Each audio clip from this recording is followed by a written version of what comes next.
All right. For those who don't know me, I'm Noah Arbit, the chair of the Michigan Democratic Jewish Caucus, and really happy to be here tonight with all of you on behalf of the Jewish Battleground Coalition, which, if you don't know, is comprised of several grassroots organizations that are mobilizing Jewish Democrats in 7 of our key swing states.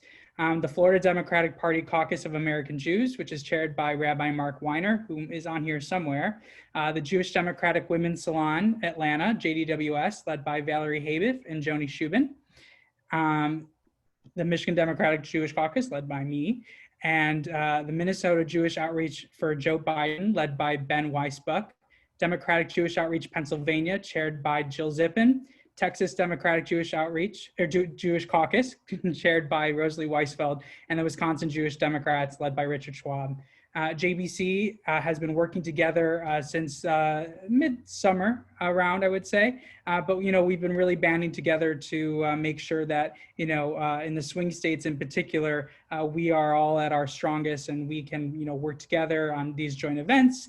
As well as, really making sure that we're upping our game, and sharing best strategies, to win in all of these important key states. So we're really happy to be here tonight for our Impact of the Jewish Vote 2020 event. We have a really great program lined up for all of you. Really great speakers, Dr. Ira Sheskin, who is basically the country's foremost expert on Jewish demography. We have Jefrey Pollock, who is a really renowned pollster and has an electoral strategist. And of course, Halie Soifer, who's the Executive Director of the Jewish Democratic Council of America, to talk about a recent poll of the Jewish community and where we stand in terms of the presidential race, the Senate races, and really how we can make sure that the Jewish community is going to come out in November in all of our swing states and beyond as a force for democratic victories. So without further ado, I will turn it over to Jill Zippin to introduce Jeff. Hi, everybody. Thank you so much. This is a great call. We have 4 pages of people. My name is Jill Zippin, and I am chairwoman of Democratic Jewish Outreach Pennsylvania and a proud member of the Jewish Battleground Coalition. And I have the distinct pleasure of introducing Joy Pollock's son, Jeff Pollock. Jeff is one of the leading pollsters in the nation. He is the founding partner and president of Global Strategy Group, which is a strategic research and communications firm. He was named Pollster of the Year in 2015 and 2011. He represents too many candidates to mention, from presidential candidates to governors to members of Congress. He represents Every Town for Gun Safety, the Giffords Group, the Bill and Melinda Gates Foundation. He's been a longtime professor at Columbia University, as well taught at Harvard, Georgetown, George Washington, and Penn. He has a master's in public policy from Columbia, and he's a graduate of Penn, and he's a member of the Council on Foreign Relations, and we are extremely lucky to have him here tonight. So take it away, Jeff. Thank you, Jill. I don't know if you're extremely lucky. I'm pretty sure my mother made me do this. I'm happy to be here and happy to be here on behalf of my mother, Joy Pollock, on behalf of her partner, Bert Siegel, and all the great work that's being done in Pennsylvania by DJOP, and of course, all the rest of your organizations. I'm going to kick this off with just a brief conversation about the state of play nationally. I'm not going to talk about the Jewish vote. I'm going to leave that to Dr. Sheskin and Halie more than me. But I'm going to talk about sort of where things are right now, just so that we all have a little taste of the data. So first and foremost, right now, Joe Biden has a 7-point lead. Technically, it's 6.9 as of this morning. When you look at the polling averages, that's great. But it's also not as good as it was just a couple of weeks ago. On August 14th, Joe Biden had a 9-point lead. It is, however, much better than it was back in March when Biden just had a 3-point lead. Now, this is the polling averages, right? So this takes into account lots of different polls using 538 as the site that aggregates all of these things.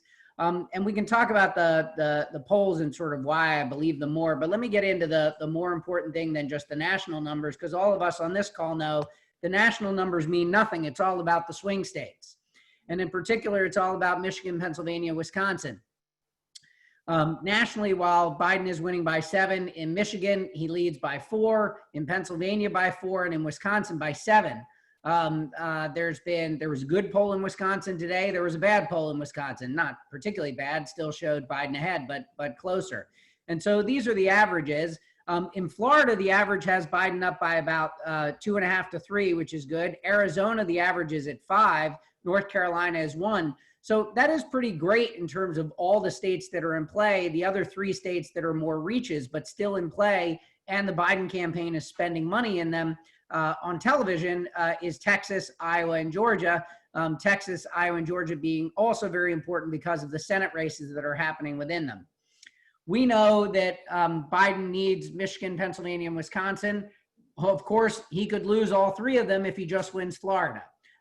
The news that Mike Bloomberg is going to spend $100 million in Florida, which I am involved with, is huge news. It is huge news because it allows the Biden campaign to shift resources into Michigan, Pennsylvania, and Wisconsin. It allows them to shift resources even into places like Texas, Iowa, and Georgia. And so the Bloomberg decision is a huge one. Why did Mike Bloomberg make that decision? Well, there are a couple of reasons, but one of the important ones is you may have seen a story that talks about the red mirage. The Bloomberg data team called Hawkfish put together a presentation that was featured on Axios the other night that showed that on election night, Donald Trump is going to look like he has won, because the way ballots are going to be counted in many states, the early vote, the absentees, and the people who vote by mail, in many states, those votes don't get counted on election day. In my state of New York, the votes by law don't get counted on election day. So the one place that is not true, or one of the few places that's not true, is Florida. And Dr. Sheskin probably knows this better. But Florida, for as much of a joke as they've been in terms of the ballot and the butterfly ballot in Broward County, Florida is actually very good at counting votes because they start counting votes 26 days early. And so by 8:30 p.m. Eastern time, 7:30 p.m. Central, when the polls in the Panhandle close, we will probably know who won Florida.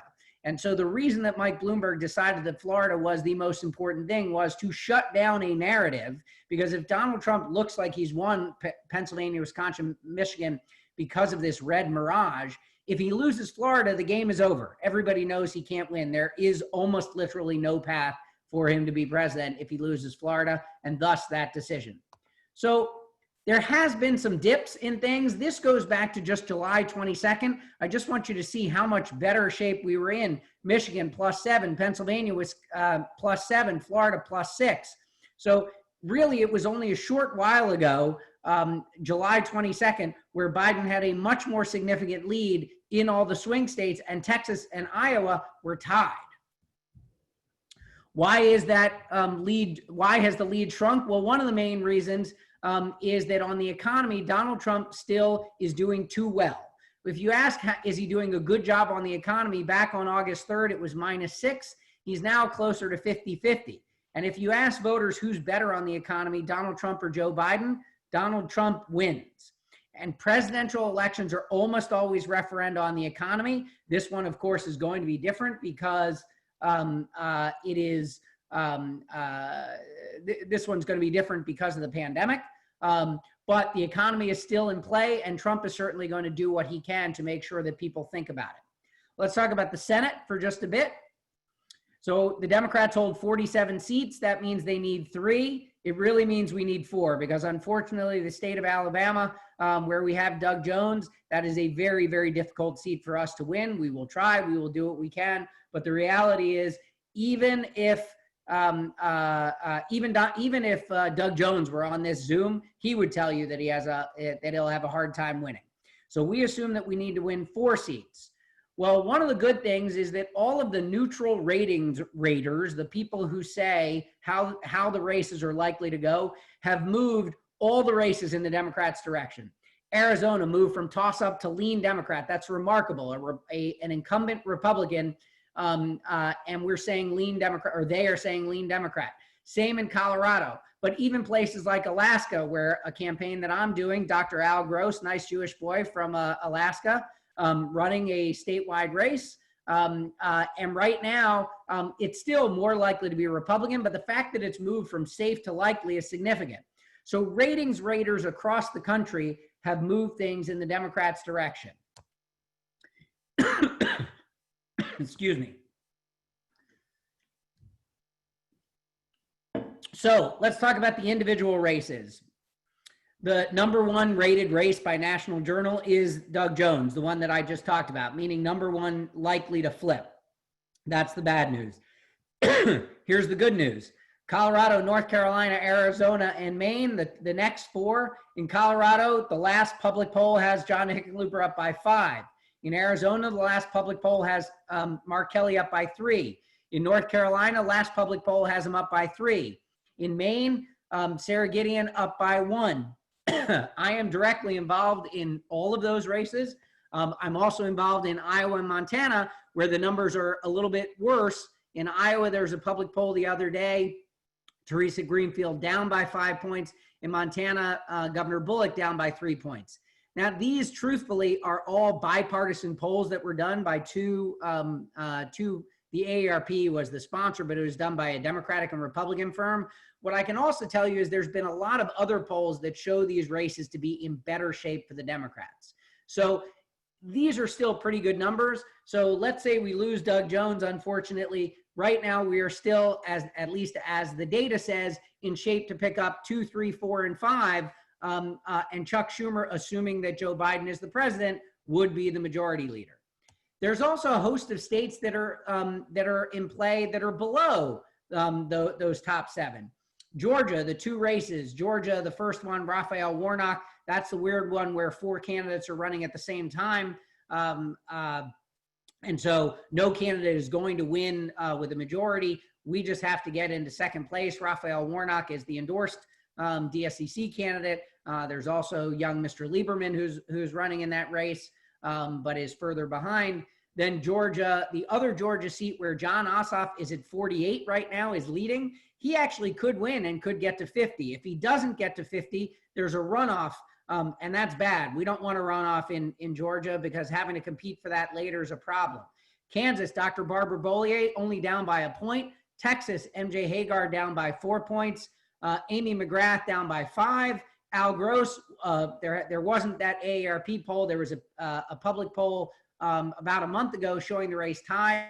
And Jamie Harrison down by 3 in a poll, and again in a poll today in South Carolina has the race tied. So all of these races are in play. The Senate is very much in play, and I predict that one of these races will break out. So what's happening in terms of messaging, and then I'm gonna pause. Just want you to see sort of the various things that are going on. In North Carolina, they're talking about how Tom Tillis voted against PPE and ventilators. In Maine, they're talking about how Susan Collins has changed. She's taken corporate PAC money and changed. And of course, the Kavanaugh and judicial votes of hers are in play. In Iowa, we're talking about Joni Ernst said she would make the politicians in Washington squeal, but instead has voted for a $500 billion secret slush fund. In Montana, we're talking about how Steve Daines worked for a company that outsourced jobs to China. In Colorado, much simpler. Cory Gardner's voted with Donald Trump 98% of the time. And in Arizona, we are rerunning the race that I did 2 years ago against Martha McSally, talking about how she has voted to deny coverage for pre-existing conditions and healthcare repeatedly. That's the state of play for the Senate. In the House, right now, the Democrats have about a 7-point lead on the generic ballot. That is slightly weaker than in 2018, when at this time we had about an 8.5-point lead. We ended up with an 8.7 lead, still with a 7-point lead on the generic ballot. The generic ballot means who would you vote for, the Democrat or the Republican? The generic ballot is a predictor of how the House will go. If we have about a 7-point lead like this suggests, we will keep the House. With that, that's my brief overview. I'm gonna turn it back over to Noah and the hosts. And I'll be around for questions later on other things. Thank you so much for that, Jeff. That was amazing. Valerie, would you like to introduce Halie? I would love to introduce Halie. Good evening, everyone. My name is Valerie Haver. It's a pleasure to have the honor to introduce Halie Soifer to all of us this evening. Halie, as I'm sure many of you know, has the honor and distinction of being the first executive director of the Jewish Democratic Council of America. Halie brings a wealth of experience to her position, having served previously as a national security advisor for Senator Kamala Harris, our soon-to-be vice president. Jewish Democratic Women's Salon has been excited to have the chance to personally learn from Halie and to be inspired by her drive and commitment to the issues that matter most to all of us. But what I love most about Halie is that when it seems the world is falling down around us, Halie still seems to manage to have an infectious smile and an optimism that things are going our way. Halie, I was thrilled to learn that you were joining tonight's panel because you know I love to hear you talk about Jewish numbers, and I don't mean the fourth book of the Torah. I understand you have some recent results from Jewish polling. I'm hoping you have some good news for us because we could all use some of that about now. Halie. Thank you so much, Valerie. Thanks to Jill and Noah and everyone else. I have many friends on this call from around the country. Thank you for bringing together these very important voices to talk about this critically important issue 48 days before our election. So as Valerie said, I run the Jewish Democratic Council of America. We do have an affiliated group, nonpartisan Jewish Electorate Institute, that recently released a poll. And I wanted to present it to all of you tonight because there has been some reporting that has, in my view, not presented every detail about this poll. And you know, I think it's important to share the news in its totality. So this was a poll that was conducted online of 800 Jewish voters from September 2nd to September 7th. It was conducted by Garen Hart-Yang, a pollster. It was an online poll, as I said. And what's important here is that JEI, the Jewish Electorate Institute, has done 4 of these polls over the last 2 years. It did a very similar poll in February of 2020. So a lot of what I will explain is comparative in terms of this online sample that was sampled both in early September and in February of this year. So here's the head-to-head. And this is really what we're looking at here. Biden here in the blue and Trump in the red. But let's start with our smallest number here, 3%. What does this tell us? Well, this tells us that the Jewish vote is locked in. And it's locked in at a pretty early point, early September. For those of us who have worked on campaigns for a long time, we know that the persuasion period typically lasts a bit longer than we're seeing in 2020. But not unlike the American electorate writ large, the Jewish vote is apparently locked in. There are not a lot of undecided voters out there. Then let's look at the 30%, Donald Trump's 30%. So a lot has been written about the fact that, well, if he has 30%, he's up from where he was in 2016. Again, I would not compare, first of all, this poll has a 3.5% margin of error, but I would not compare Joe Biden's 67% to Hillary Clinton's 71% on election night. Of course, we know that exit polling on election night is very different than polling 50 plus days out from an election.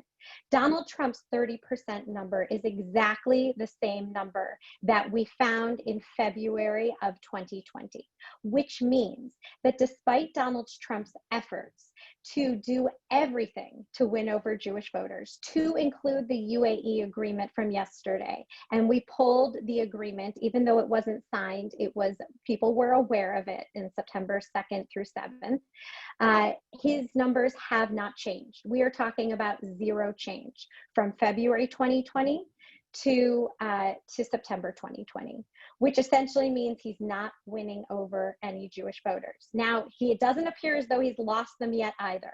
But for anyone who's not satisfied with Joe Biden's 67% here, we have 48 days.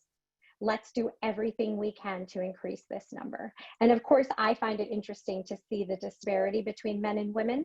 We pulled this out because there is a startling disparity. There's a disparity, a gender gap in the American electorate, but the Jewish electorate, you can see it's a large gulf there between men and women. Now, interestingly, Joe Biden's numbers are up 10% since February. So here, the top two graphs you can see is Joe Biden's number in February, and this was the end of February, so it was the very end of a crowded primary, but this poll was conducted prior to many of the other candidates dropping out. He was at 60% in a head-to-head here. Now you have him, this is favorability.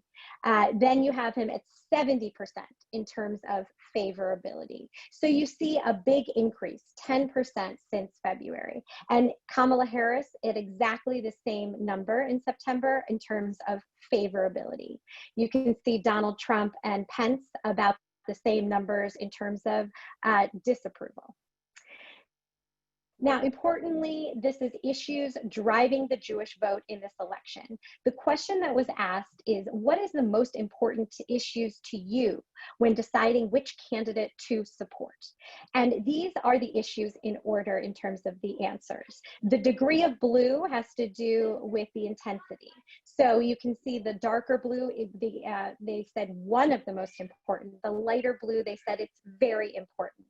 These are the issues that are driving the Jewish vote. You can see the economy is number one, healthcare number two, coronavirus response number three. Importantly, this did not exist in February of 2020 when we polled. You can see anti-Semitism right up there at 82%. Importantly, these two huge issues driving the Jewish vote, coronavirus and anti-Semitism, not issues that we voted on in 2016. These were not issues we were dealing with as domestic policy issues in terms of anti-Semitism here in the United States or a pandemic. Israel at the bottom of the list, but it is an important point to make about this. That does not mean Israel is not important to Jewish voters. You can see we have polled over time. Do you consider yourself to be pro-Israel as you individually define it? And over time, this number has not wavered. Jews overwhelmingly identify themselves as pro-Israel, and you can see here with absolutely no distinction when it comes to party affiliation. 87% of Democrats answered this question yes, and 87% of Republicans. So don't let any Republicans tell you that their views are any different than Democrats on this issue. But going back to this, so how do we reconcile these two? We consider ourselves to be pro-Israel, yet it falls to the bottom of the list when deciding which candidate to support. Well, Jews are voting on the issues where there's the biggest distinction in their view between the candidates. And when it comes to trust on the issues, sorry, I went too fast. Here is trust on the issues. Every single issue, Jewish voters trust Joe Biden more, including Israel. But as you can see, when it comes to these issues, they're voting mostly on the issues where there's the largest gulf between these candidates, on domestic policy issues, climate change, reproductive rights, healthcare, coronavirus, housing, education, gun safety, anti-Semitism. These are the issues driving the Jewish vote. And importantly, just to hammer this point home, Jewish voters trust Joe Biden more on every single issue, including Israel. Now, of course, our own security is something that we frequently talk about. We know this is a huge factor in this election for Jews feeling insecure. And not only now are we dealing with the rise of white nationalism and anti-Semitism, but we're also dealing with our health insecurity. Now, Biden voters believe that if Trump is reelected, Jews will become less safe overwhelmingly, and you can see the inverse is true of Trump supporters. 54% of Jewish voters believe we as Jews are less secure than we were 4 years ago before Donald Trump was elected. Now, something else that's important to note is how we are voting. Oh, sorry, I skipped ahead here. Racial justice. This is actually a really important issue that was not something that was really polling in February. Obviously, after the horrific murder of George Floyd, and we saw the marches for Black Lives Matter, the protests and the response of Trump, this has become a huge issue in the Jewish community. And there's a lot of disinformation out there about how Jews feel about this. To dispel that rumor, we've polled this issue, and as you can see, an overwhelming majority of Jews view the protesters favorably. I was out there in June in Washington after the president tear gas protesters to join them, and I was joined by many other Jews. And overwhelmingly, Jews view the Black Lives Matter movement favorably. Now, this is also important because how we are voting obviously matters. We are overwhelmingly voting absentee, but 28% of Jewish voters say they will vote in person on election day. And we have comfort with the ways we are voting. You can see actually these numbers are higher than American voters writ large in terms of voting by absentee ballot and returning it to the clerk's office. 79% of us are comfortable, and I hope 79% of us do it. But you can see the way we are voting, it matters. 57 say they're going to vote in person on election day. So speaking to Jeff's point, almost half of Jewish voters are going to be voting before election day, or more than half say they're going to vote before election day. And in states, many states, we know that's starting soon, voting absentee. So while we say we have 47 days to change those numbers, it's actually less in many states. So let's get out there and do it. And I am grateful for the partnership of many of you and all of your organizations in working toward this goal of electing Joe Biden in November. Thank you. Thank you, Halie, for that most enlightening presentation. I think that's given us all so much to chew on in terms of those numbers. Thank you so much. Mark, would you like to introduce Dr. Sheskin? To introduce Ira Sheskin. For the last nearly 40 years, I've been reading Ira Sheskin's articles, but I've really gotten to know him through this campaign, as he is one of the four of us, Rabbi Alan Cohen, Professor Sam Edelman, Professor Sheskin, and me were writing articles for the press together. And it's really been great to get to know him that way, colleague to colleague, working over each other's articles and doing the best we can using our brains to put it to work. Professor Sheskin has been the author of well over 100 community studies that he's led all over the country, most notably in Florida, but also in every corner of the United States. He has been, for the last 8 years, together with Professor Ira Sheskin, the editor of the American Jewish Yearbook. So Ira Sheskin is the authority if you want to know anything about American Jews and you want to put a number, if you want to attach a number, Ira Sheskin is the go-to guy. It also happens that he knows a lot about Israel and the Middle East and has been teaching about Israel and the Middle East for a lot of years. So without further ado, great to have you, Ira, on with our Jewish Battleground Coalition.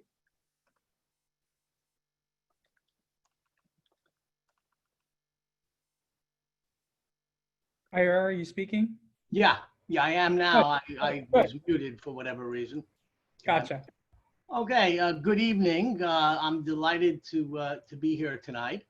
I have a slide presentation here as well. Can people see it? Okay. There's 35 slides. Okay, so prepare for breakfast as well.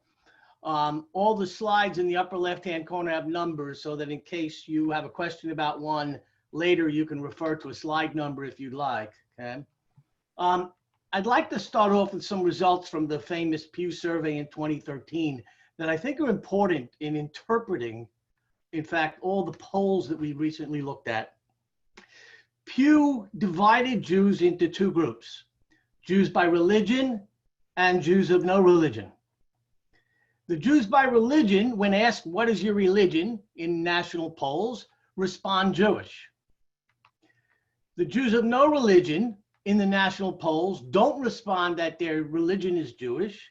They say something like, I don't know, nothing in particular, I'm an atheist, I'm an agnostic, and several other answers like that.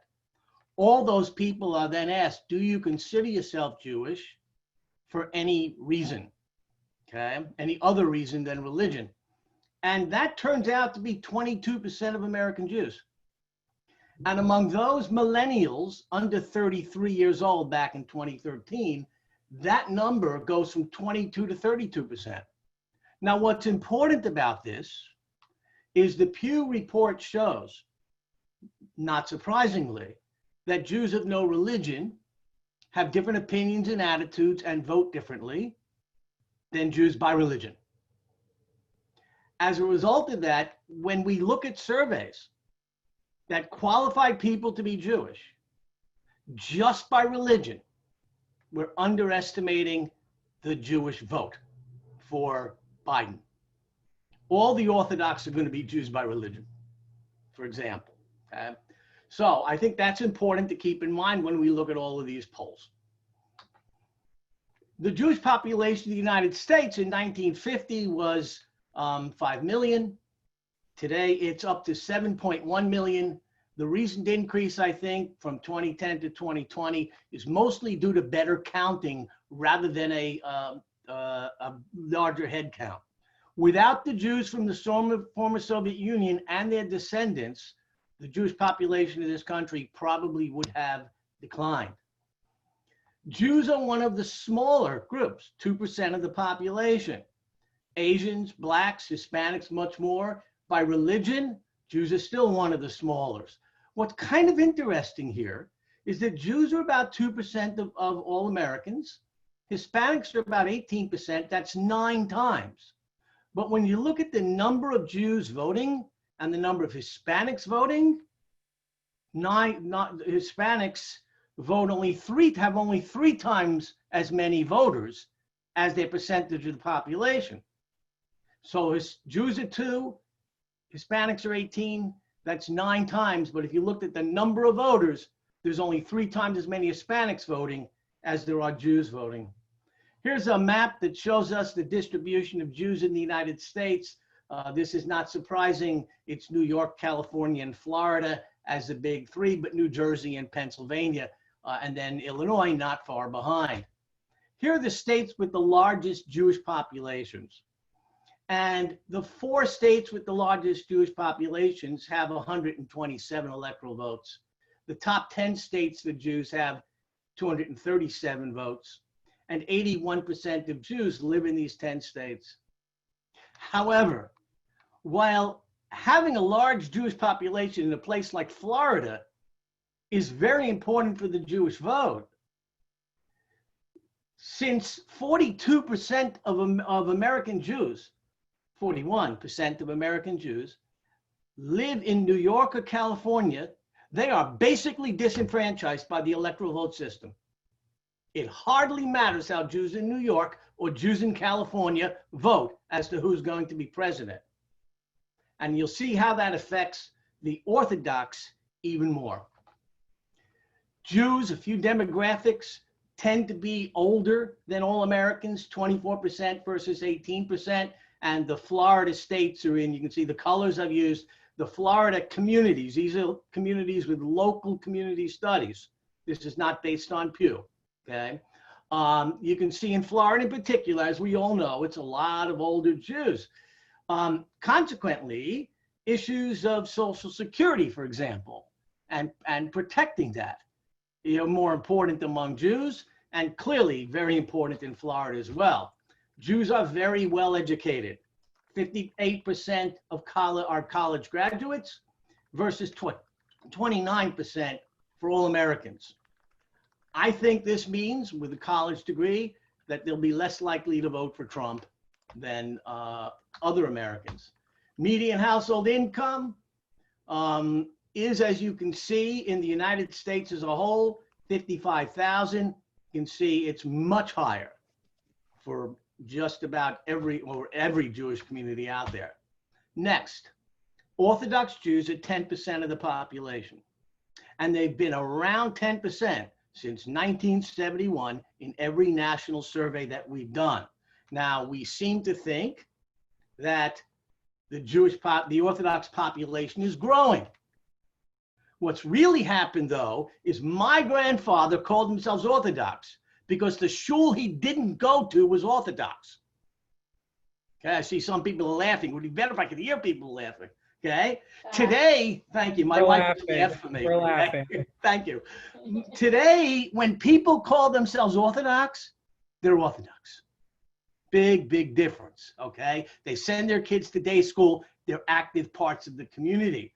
Another reason the percentage hasn't gone up is because almost none of the Jews from the former Soviet Union were Orthodox or have become Orthodox. Now, in some interesting research done recently by Nishma Research, modern Orthodox were found to vote slightly more Republican, 33%, than Orthodox conservative and just Jewish.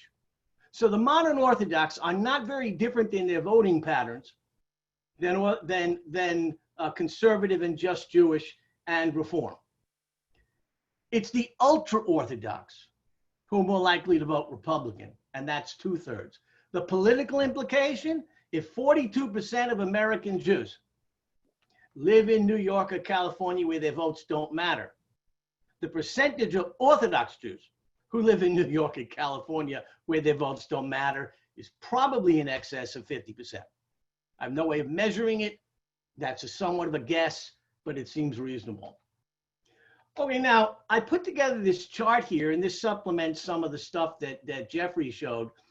Here were the states back in 2016 that had close races. Colorado, not so close, but I put it in anyway. I went for anything under 5% margin of victory. Here are the electoral votes. You'll notice that Trump won 102 of the close places, and Hillary only won 31 votes in those close places. Here are the 7 states that Noah told me were our battleground states for the purpose of this discussion.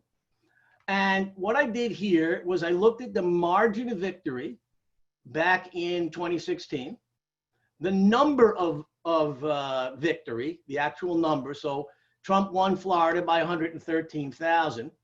There were 657,000 Jews in Florida. Now, not all of them are adults. You got to knock off about 20% from all of these numbers to get to adults, okay? And then I put in here the Politico results from September 9th. We may be looking at different results depending upon which poll you're looking at. But it is interesting how Trump won Texas by 9%, and now he's leading by less than 1%. Florida, we know, and you can see these. I think when we look at this, my studying of this tells me it's Florida, Pennsylvania, and Michigan that we probably have the best chance of being flippable. Not sure flippable is a word, but I thought it was cute. Here I looked at several other states, and on these same type of data, I think Ohio and North Carolina stand out as states that Trump won last time that have a reasonable chance of being won this time by Biden.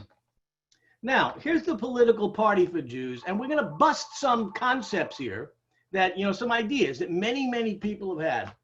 This is Pew 2013. 22% of Jews were Republican compared to 39% of all Americans. 70% of Jews were Democrats compared to 49% of all Americans. Now, this is just some more information here. Of the 70%, 55% are Democrats, 15% lean Democrat. Here's what's happened over time. Put to rest the idea that more Jews are becoming Republican. In the 2000 National Jewish Population Survey, 15%, 13% in 2013, 16% in 2018, all within the margin of error. The percent Democrat is down between 20 in the past 5 years, it would appear, by about 4 percentage points. That's pretty much within the margin of error, and the fact that the surveys use slightly different methodologies. Here's Republican by age. So put to rest the idea that young Jews are becoming Republican. In fact, the lowest here is the 17% for the 18 to 29-year-olds. Percentage of Orthodox Jews who are Republican has gone up. In 2000, it was 25%. Now it's 57%. Why are Orthodox Jews more likely to vote Republican? Well, there are social issues. 82% of all Jews say homosexuality should be accepted versus 32% of the Orthodox. There are differences on big government versus smaller government. And there are differences as well on, due to Obama's stand on Israel and Iran, the Orthodox Jews are more likely to vote Republican, but 60% of all Jews supported Obama on Iran. Jews registered to vote in large numbers. According to Pew, it's 87% compared to 78% for all Americans, okay? And you can see in individual communities here, such as Broward County, where I live, 96% of Jews claim to be registered to vote. Next, the political views. 51% of Jews identify themselves as liberal versus 22% for all Americans. For conservative, it's 40% for Jews, 19% for Jews, 40% for all Americans. These views, being a liberal is down about 5 percentage points from 2000 until 2018. Being conservative really hasn't changed any, and being moderate went up. Now it may have come down just a little bit. Why do Jews have an impact on the religion? Well, on the voting. Well, for one thing, we know about the Electoral College. For another thing, they register in large numbers. Next, something I'm not going to cover is that Jews are very much involved in political activity, as we are this evening, and we have some measures of that. The next three are voter turnout, donations to candidates, and what I would call innumeracy. This is the American National Election Study. 84% of Jews claim to have turned out and voted. And you can see it is basically higher, right, than most of the other groups on this chart. Here's another thing. It's hard to get an estimate of the amount of money and the number of Jews who are contributing. In fact, I've been helping two groups now with using distinctive Jewish names to identify Jewish donors, as well as, folks, anybody who gives $18 or $180 or $360 is almost certainly a Jewish donor. But the estimates that we've had are as much or more than about a third, and then 60% of donations to the Democratic Party come from Jews. We also know that large donations from Jews go to the Republican Jewish Coalition as well. This is one of my favorite slides of all time. It's called innumeracy. Americans were asked, what percentage of America is Jewish? Now, you all know it's about 2%. 18% fell in the category of less than 5% are Jewish. Okay, so they got it right. A fifth of Americans think that a fifth of America is Jewish. And 60% think it's 10% or more. Next. What the 17, 22, and 20, it doesn't really vary very much, does it, by race. Jewish voting in presidential elections. And this is hard to do. This is basically based on Herb Weisberg's work and then the Pew work for 2000 through 2016. Ken, you may have some other ideas on this. You see different figures in different places. Here to me is the key thing here. Between 1972 and 1988, 32% of Jews voted for the Republican candidate for president. Between 1992 and 2016, it averaged 22%. Now, we don't know what's going to happen now, and it could be 30 again if the other poll we looked at before was right, okay? But I get nervous too. I teach statistics and I teach survey research, and I've written a book on survey research. And the exit polls that are done have a significant problem. Because when you want to know how Jews in Florida are voting, they go to a place called Aventura. Why? Because just about everybody there who's voting there is Jewish. And Aventura has an oversized number of Orthodox Jews, Hispanic Jews, Russians, and Israelis who vote differently from American Jews. And so you get many more of them saying Republican because they're going there. If you go to, my area here, for example, in the suburbs, you get probably some different responses to that. So why do Jews remain Democrats and liberals in such overwhelming numbers? And Ken, this is your bailiwick here. So if you want to add some stuff later, I think Jewish culture and tikkun olam and tzedakah And the fact that most Jews perceive the Democratic Party as being closer to that is important. Jews are reluctant to change. If they were open to changing basic philosophy, we wouldn't still be here as Jews. Historically, more anti-Semitism has come from the right. Jews live in cities, and to some extent, the way in which people vote is they're listening to the people around them. People in cities vote Democratic. Look at a map of vote by county. You can pick out, right? If the counties that are Republican are in red, take a look at where they are. They're in rural areas, right? Jews live in cities where most people are voting for Democrats. The Republican Party, I think we would all agree, is significantly moved to the right, although I'm not sure there is still a Republican Party. I think we'd call it the party of Trump. Perceived anti-science, particularly with respect to climate change in the Republican Party. Okay.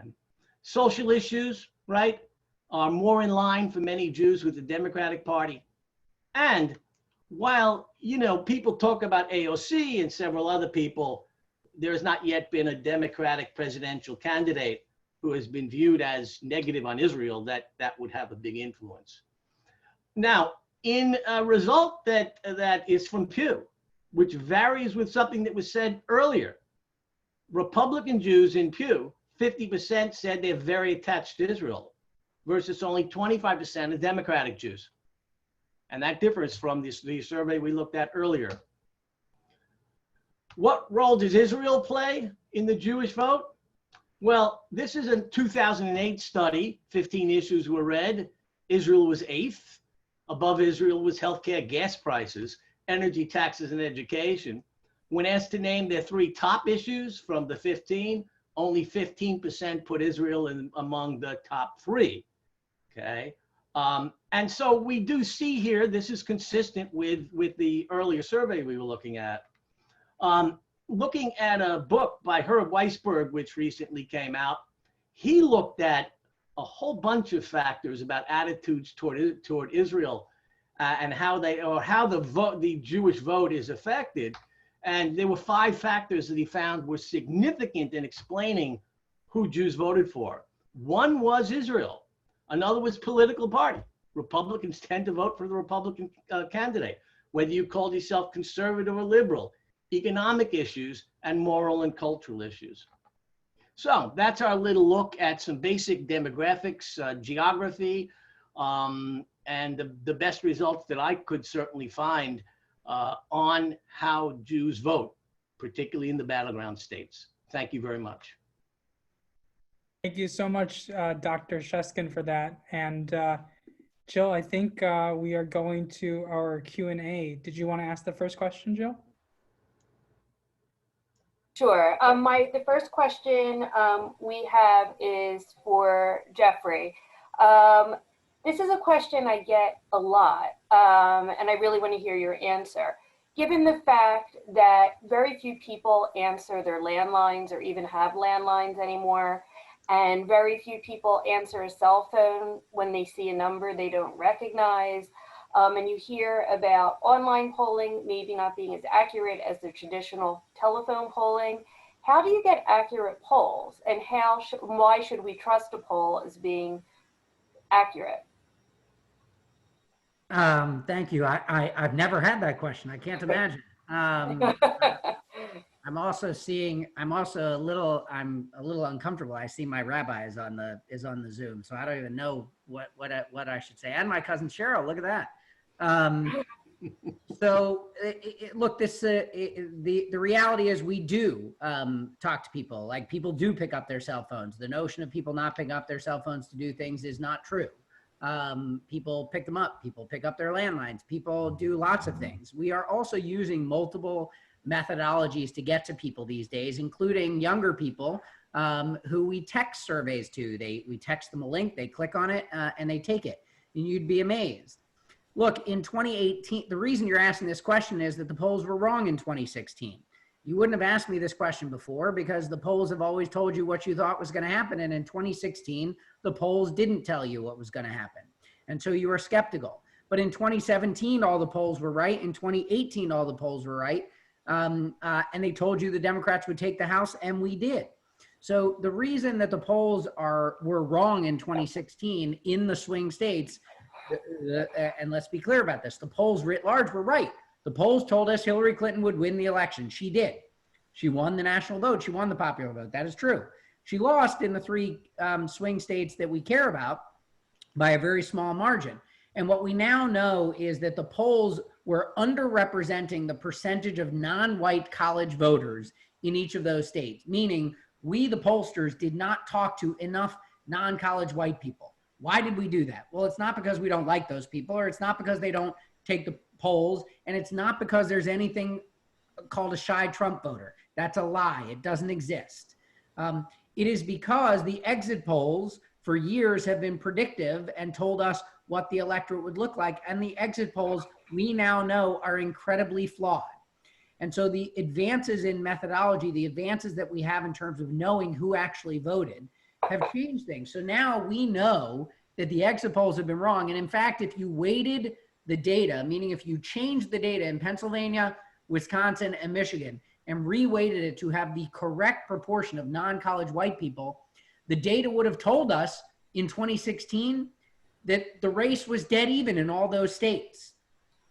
So those adjustments have been made, and the reason that we feel a little bit better is, again, we made the adjustments into after 2016. The data in 17, 18, and 19 has all been good, and those are very different elections. 2019, we're talking about doing races in Louisiana where the numbers were very predictive. In addition, as I said, we're using multiple methodologies. We're not just relying on phone.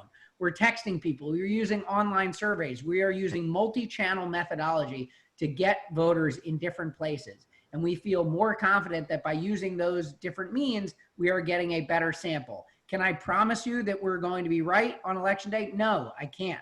What I can tell you is I feel more confident that the data today in these various states, when we in fact compare how Joe Biden is doing today versus how Hillary Clinton was winning by 3 points. That's actually not true. She wasn't. If we reweight the data in Pennsylvania, she was tied in Pennsylvania. And Joe Biden is winning by 5, 6 points with a new methodology. So that makes us feel a little more confident, a little better. But am I going to tell you that I'm feeling great? No. Donald Trump can win this thing. We all know that. And even if he can, he's going to try to steal it. I would add just a little bit to what Jeffrey said, and he's exactly right about the non-college educated, et cetera. Okay? But you can't ask survey research to do more than it's designed to do. And each one of the 3 states that Trump won, that he won by, I think, a total of 80,000 votes among the 3 states.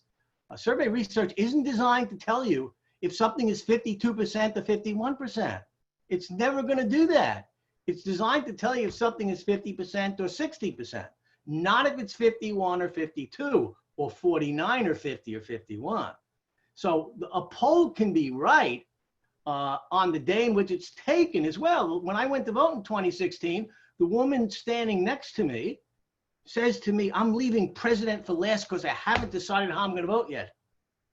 And so the poll can be right on the day that they did it. The other thing to add again to what Jeffrey said is today, the Pew survey, as well as the New York survey that we'll be doing within a year, is using a different methodology called ABS, or address-based sampling, in which letters are sent out to people. Those letters ask them to call an 800 number to do the survey or to go to a website. And then if people don't do either of those, then they get a letter a copy of the survey in the mail. So people can answer in one of 3 ways. I don't think you can do that with political polls, because that takes like a good 4 or 5 months to do a reasonable sized national sample, right? Because you got to send stuff out, wait for it to come back, doesn't come back, you send other stuff out. It's a very difficult process. Okay. We have one second question, which I'll read, which is for Dr. Sheskin. We didn't see any of this data, but I'm wondering, because I know not just politically, but you've done a lot of Jewish community surveys over the years of different communities. I know you just did one in Detroit a few years ago. I'm wondering if you, based on all of your knowledge, see any significant regional variation in terms of political leanings of certain Jewish communities, whether it's, the liberal states like California, New York, and the Midwest is something different. And then the southern states, the Sun Belt. Do we have evidence that the Jewish community votes differently in those different states or different? The answer to that is yes, and you'll recall, Noah, I took the 75 slides and got it down to 35. I know. But we do have, I'm getting there right now. Here we go. Okay. There is percentage Republican for a variety of different urban areas. This is a relatively new question that's being asked in local Jewish community studies. For years, the feeling was that since these are sponsored by Jewish federations, that they're not supposed to get political. Now I think everybody realizes how important it is to have a handle on this. So that's percentage Republican, that's percentage Democrat, okay, for various communities. And by the way, we have this for these communities broken down by age, by Orthodox, Conservative, and Reform, by whether you went to day school, by what your income is. There's a lot of data here. There we go. Percentage Democrat in Miami, by just to give you some idea of the level of detailed analysis that we have on that issue, okay? But there are differences.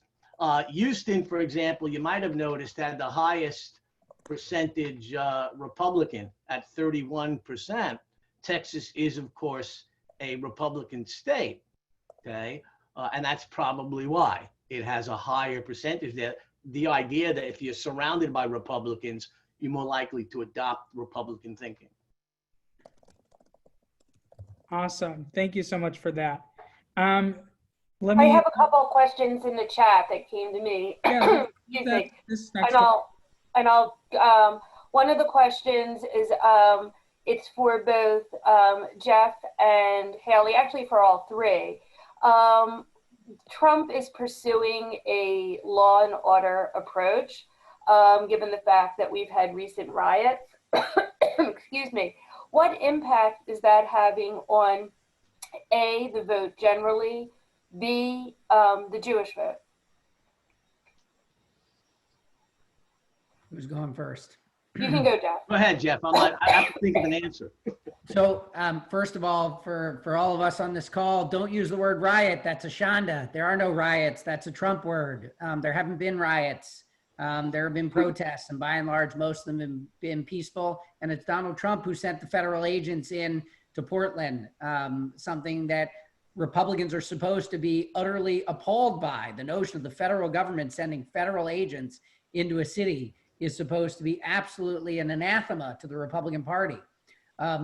Look, why have the polls closed? Is that one of the reasons? Sure, I'm confident that one of the reasons is Republicans are coming home as Donald Trump is talking about law and order. But when you ask people today, for example, what do they think is more important, the coronavirus or crime, they choose coronavirus.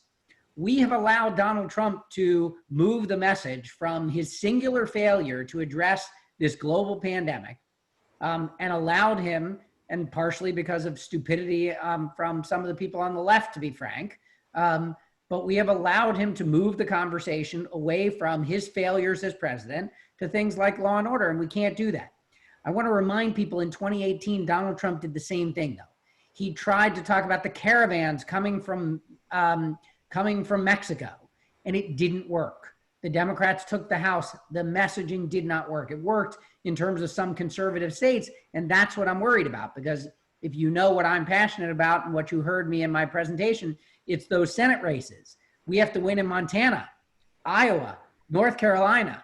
So we have to win in conservative states to make Chuck Schumer the majority leader, and that is what bothers me. So we have to get back to talking about things that matter, and that is Donald Trump's failures as president. In addition, the data shows today that in terms of this increase in crime, the voters are just as likely to blame Donald Trump as they are everybody else. And so I do not believe that is a singular win the way Donald Trump thinks that it is.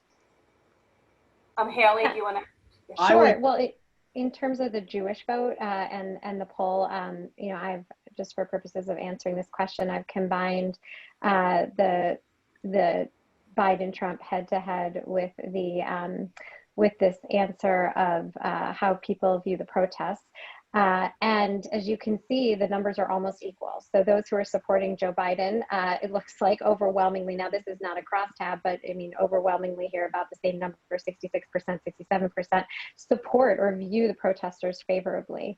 And the same exact number for Black Lives Matter movement. I mean, and, you know, obviously it's not a direct question that's asking about Donald Trump's you know, reaction to the protesters, but we can extrapolate from this in terms of viewing the protesters favorably, that they are viewing Donald Trump in his handling of this with disapproval. And we know that Jews do not approve of just Donald Trump's infringing on our democracy and the way that he has behaved with regard to, we looked at this with regard to impeachment in general. So I think that is quite telling, and it appears to be divided among partisan lines with an overwhelming majority supporting Democrats and Joe Biden. Okay, I'm going to come in now with a slide. I just talked about this in my class last week. That's why I had it ready. I think you fight this with facts. The fact of the matter is that violent crime, whether you use the FBI method or the Bureau of Justice statistics, it's either down 51% since 1993 or it's down 71% since 1993. Then if you look over here at the public perception of crime, they perceive that crime in each one of these years is greater than the year before, 60%. Here, 87% there. Say crime is worse this year. Yet, the crime rate, right, the violent crimes, in fact, is on its way down. And to go back to the previous slide right here, you can't let Rudy Giuliani get away with saying that murder right now in New York is terrible. It's half of what it was when he was mayor. He did do a very good job, by the way, bringing it down from a very high number. But it's been brought down by de Blasio, et cetera, to half of what it was under Giuliani. Unfortunately, we face a group of people who are not data-driven, who don't seem to care about the truth. And, you know, we Democrats don't do that. We're going to report the truth, I hope. Thank you for that. This is a question for Halie and Dr. Sheskin. Ronald Luskin wants to know, how are we doing with Jews running for elective office in various states? I will note, in Michigan, we are proud to have 2 Jewish members of Congress, Alyssa Slotkin and Andy Levin, as well as our Attorney General, Dana Nessel, and several folks down ballot. And I wanted to know, and on top of that, if we have any evidence that Jews are more likely to vote for Jewish candidates, more likely to be excited, mobilized about Jewish candidates. Yeah, well, I will just say in terms of those who are already in office in the 116th Congress, those that we elected in 2018, there are 34 Jewish members of Congress. That is 6% of Congress. That's pretty good considering we're 2% of the population, so 3 times as much representation. And perhaps even more telling is the fact that of those 34 members of Congress, 32 of them are Democrats. That's because Jewish values are democratic values. And the, you know, those 2, Lee Zeldin and whether from Tennessee, you know, they're the outliers. There are many instances, though, or some instances, where Jews will actually support a non-Jewish candidate over a Jew so long as that person aligns with their values. And Noah, in Michigan, we saw this in 2018. In Michigan's 11th district, Lena Epstein, who ran Trump's campaign in Michigan in 2016 and absolutely represented things that were antithetical to Jewish values, ran as a Republican, ran against non-Jew Halie Stevens. And the Jewish community, including JDCA, came out for Halie Stevens because she was the candidate who aligns with our values. So it really depends on the candidate and their views, not solely their religion, but overwhelmingly those Jews that run are Democrats. And you know, we're glad to see even more of them hopefully being elected in 2020. Congresswoman Slotkin is in a relatively good position, but still a tough seat and a tough race. Congressman Levin, you know, doesn't have a real race and is fine. The one we should all be worried about is my friend Max Rose in Staten Island. He has to get elected in a place where Donald Trump is guaranteed to win, guaranteed. A place where Rudy Giuliani won overwhelmingly. Max has when I look at the sort of spectrum of the folks who have the toughest race for Jewish members, Max is the one who we need to go and help. Sorry, just one more thing about what we're seeing with Jewish members running, though. We've seen two instances recently, is that there have been, and this was evident in John Ossoff's race in Georgia, with David Perdue attacking him using two anti-Semitic tropes, not just one, by enlarging the size of his nose and alleging that Democrats were trying to buy the election. We also saw something similar with Alyssa Slotkin's race in Michigan's 8th District, where her opponent put out Facebook ads that showed her holding a bag of money and alleging that Bloomberg was buying her election. And we should note the rise of Proud Boys, which that candidate has refused to disavow. We do see Jewish candidates increasingly being targeted using these stereotypes that, let's face it, the demagogue in the White House himself has used against our community. So there does appear to be a certain degree of normalization within the Republican Party for these tropes that are now being used against Democrats. And in these instances I mentioned, they're Jewish. I'll add just one more thing, and that is I put up a map here. What amazes me about this is yes, with 6% of the House is Jewish. When you look at this map here, Jews get elected even from states like Kentucky and Tennessee that have very, very few Jews. So yeah, we almost certainly have some Jews who are voting for non-Jewish candidates, even when there's a Jew running. The fact that we have so many non-Jews willing to vote for Jewish candidates, I think is a positive sign in this country. Couldn't agree more. And on that note, I want to thank all of our participants, our panelists, Ira, Halie, Jeff. Thank you so much for being here. I think this was a really such a substantive and enlightening program, and really shows that, you know, while we're in a solid position, we really have, you know, our work cut out for us, you know, in the next 47 days now after today, not only to mobilize, you know, every Jewish voter that we know across our 7 states to elect Joe Biden, you know, flip the Senate and keep the House, but also non-Jewish voters, you know, really white working class, anyone that we know in our districts, in our states to get out the vote. And that's what we're going to do. We're going to keep meeting together as the Jewish Battleground Coalition, and look forward to seeing you all next election, and hopefully we'll be, you know, re-electing Democratic President Biden, or, you know, in our midterms then. So thank you so much all for coming, and let's go out and win this. Yes, and thank you everyone for coming. And I want to thank again our 3 speakers. You were excellent. We could talk for hours about this. We're Jewish. But thank you so much, and vote, and request your ballot early. Shana Tova. Shana Tova. Yes, we do hear it, everybody. Bye-bye. Thank you again.